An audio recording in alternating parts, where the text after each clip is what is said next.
અને તમે ઢોલ વાજા વાજિંત્ર વગડાવજો. પ્રહલાદ અગ્નિમાં બળીને ભસ્મ થઈ જશે. કહે છે ને કે ગરજવાનને અકલ ન હોય, ગરજવાન માણસ હોય ને એને અકલ ન હોય. નકા હિરણ્યકશ્યપુ એટલો વિચાર ન કરે, આટલા ઉપાય કર્યા તો શું અગ્નિ એને બાળશે? બીજે દિવસે છાણાનો ઢગલો કરાવી આખા ગામને ભેગા કરી ઢોલ વાજા વાજિંત્રો વાગે છે. બાળકો ચીચિયારીઓ પાડે છે, ધૂળો ઉડાડે છે. હોલિકા સિંહિકા વરુણદેવે જે ચૂંદડી આપી છે એ ઓઢીને બેઠા. પ્રહલાદને ખોળામાં લીધા. પ્રહલાદ તો ભગવાનનું નામ સ્મરણ કરે છે, ભગવાનના નામનો જપ કરે છે.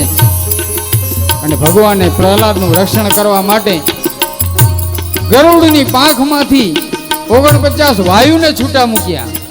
જોર જોરથી પવન ફૂંકાવા લાગ્યો, વંટોડિયા વાવવા લાગ્યા. એક વંટોડિયો ફરતો ફરતો ફરતો જ્યાં હોલિકા વરુણદેવે આપેલી ચૂંદડી ઓઢીને બેઠા હતા ત્યાં કને વંટોડિયો આવ્યો. એ ચૂંદડી હોલિકા ઉપરથી ઉપાડી પ્રહલાદને ઓઢાડી દીધી. હોલિકા ભડ ભડ ભડ બળવા લાગ્યા. એ બચાવો બચાવો બચાવો, પણ કોણ બચાવે? આ ઢોલ વાજા વાજિંત્રો વાગે છે. હોલિકાની ચીસો સંભળાતી નથી, બળીને ભસ્મ થઈ ગયા. અને જ્યાં બધું શાંત થયું, પવન શાંત થયો, ત્યાં તો પ્રહલાદ એ અગ્નિમાંથી બહાર આવી હિરણ્યકશ્યપુને પગે લાગી. હિરણ્યકશ્યપુને કહે છે, ઓમ નમો નારાયણ પિતાજી. હિરણ્યકશ્યપુ કહે છે કે તારો નારાયણ હવે બહુ વધતો જાય છે.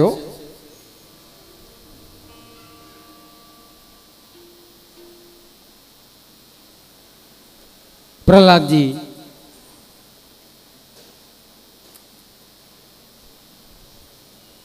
સ્કૂલની અંદર, પાઠશાળાની અંદર સરખી વયના બાળકો સાથે સત્સંગ કરે છે. ત્યારે બાળકો પ્રહલાદજીને પૂછે છે, પ્રહલાદજી આવા ભગવાનનું નામ, આ ભગવાનનો સત્સંગ, આવું તો અમને કાંઈ ખબર નથી, આ બધું તમે ક્યાંથી સાંભળ્યું? ત્યારે પ્રહલાદજી કહે છે કે આ સંસ્કાર મારી માતાના ઉદરમાંથી મને મળ્યા છે. જ્યારે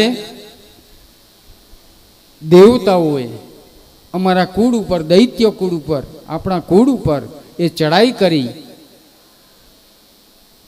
મારા પિતાજી તો તપશ્ચર્યા કરવા માટે મંદરાચળની ગુફામાં ગયા હતા.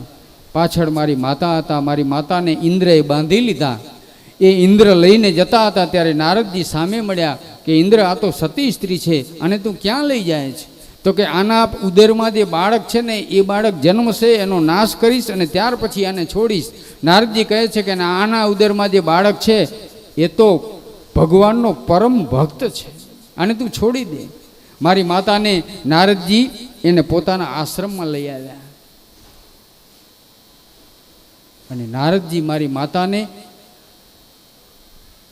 ભગવત સ્મરણનું જ્ઞાન આપતા, પણ એનો ઉદ્દેશ્ય એ મને સંબોધન કરવાનો હતો, એટલે કે હું સાંભળું એવો એનો ઉદ્દેશ્ય, એવો એનો હેતુ હતો. નારદજી ભગવાનને, મારી માતાને જે કાંઈ જ્ઞાનો ઉપદેશ આપતા એ હું ગર્ભની અંદર સાંભળતો. માતાના ઉદરમાં જ્યારે બાળક હોય, શાસ્ત્ર એમ કહે છે, શાસ્ત્રમાં તો બધું છે, માતાની ઉદરમાં જ્યારે બાળક હોય ત્યારે માતાએ સારા ધાર્મિક પુસ્તકો, સુરવીરતાના પુસ્તકો, સારા ઇતિહાસો, એનું વાંચન કરવું જોઈએ. ત્યાર પછી મારો જન્મ થયો.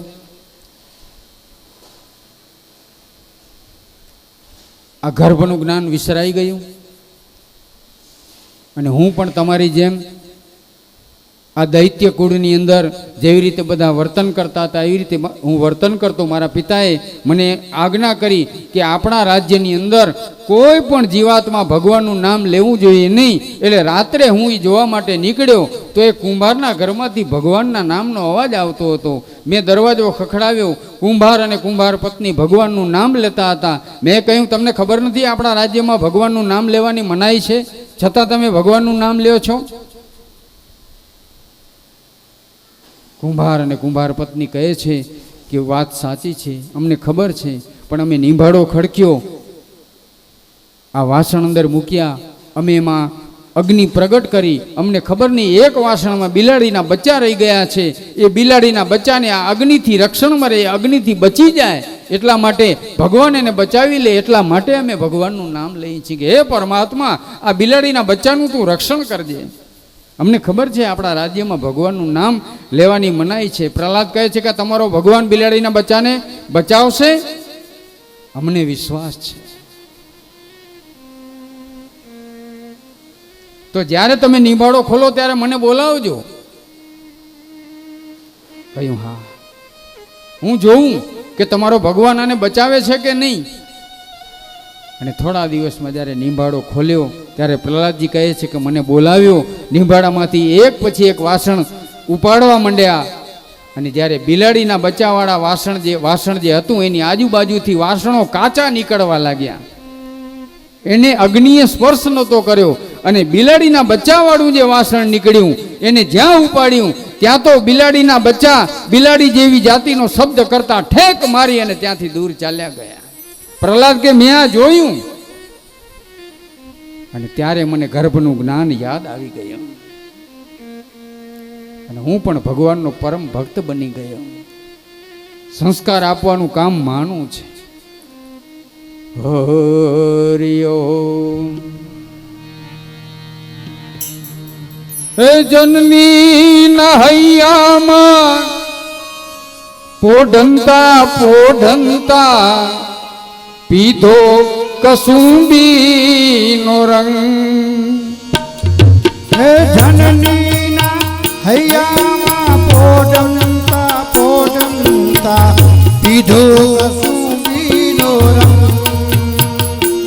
આજ ધોળા દાવણ કેરી ધારાએ ધારાએ પામ્યો કસુંબીનો રંગ. હો રાજ મને લાગ્યો કસુંબીનો રંગ. હો રાજ મને લાગ્યો કસુંબીનો રંગ. હો રાજ મને લાગ્યો કસુંબીનો રંગ. સંસ્કાર આપવાનું કામ માનું છે. માં જે સંસ્કાર આપે એવા સંસ્કાર કોઈ બાળકને આપી શકતું નથી. શિવાજી એને સુરવીરતાના સંસ્કાર એની માએ આપ્યા.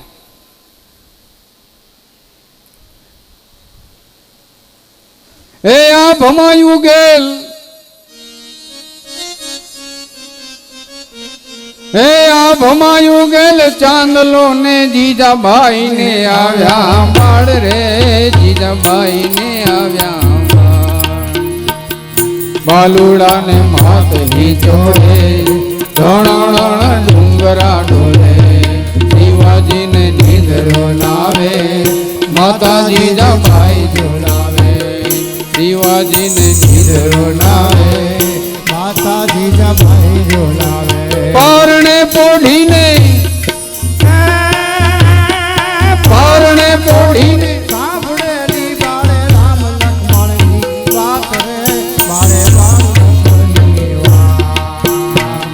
માતાજીને મુખ દે દીધી ઉડી એની ઊંઘ દે દીધી. માતાજીને ઊંઘ દે દીધી, ઉડી એની ઊંઘ દે દીધી. જીજાબાઈ કહે છે દીકરા અત્યારે જેટલું પોઢવું એટલું પોઢી લ્યો, પછી તમને સુવાનો સમય નહીં મળે. યુદ્ધ થશે, ધીંગાણા થશે. આ હિન્દુત્વની રક્ષા માટે, આ સનાતન ધર્મની રક્ષા માટે તમારે જાગતા રહેવું પડશે. આપણે બધાએ જાગતા રહેવાની જરૂર છે. હવે પોઢજો રે મારા પેટ પોઢી લેજો ખૂબ ધપીને. આજ રે તમે ખૂબ ધપીને. રેસે નહીં રણ ઘેલુડા ખાવા મુઠી ધામની વેળા. રેસે નહીં રણ ઘેલુડા ખાવા મુઠી ધામની વેળા.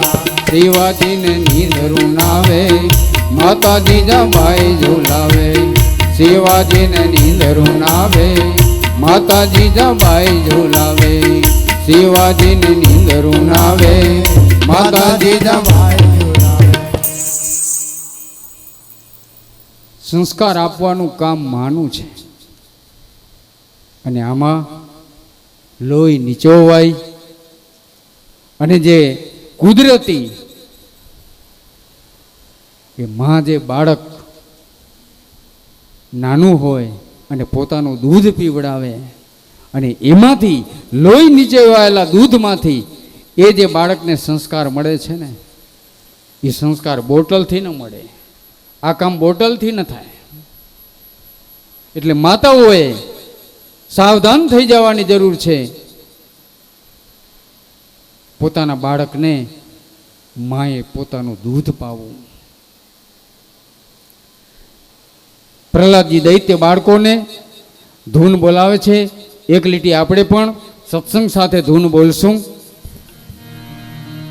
હોરી સમરવાને હો માનવ અવતાર છે. સમરવાન હો માનવ અવતાર છે. સેવા કરવાને હો માનવ અવતાર છે. સેવા કરવાને હો માનવ અવતાર છે. કાગળની હોડીથી સાગર તરાય નહીં. કાગળની હોળીથી સાગર તરાય નહીં. કાગળની હોડીથી સાગર તરાય નહીં.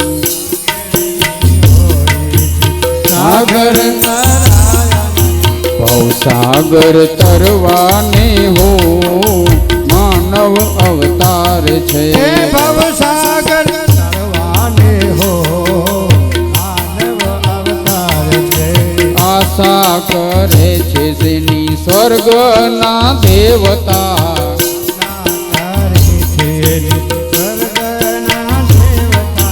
હરિરસ પીવાને હો માનવ અવતાર છે.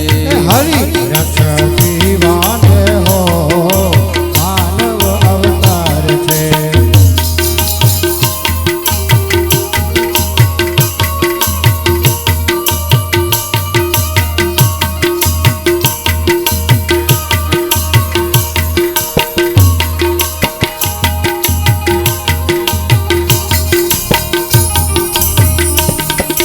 ચેતી લે આત્મા કાયા અમૂલ છે.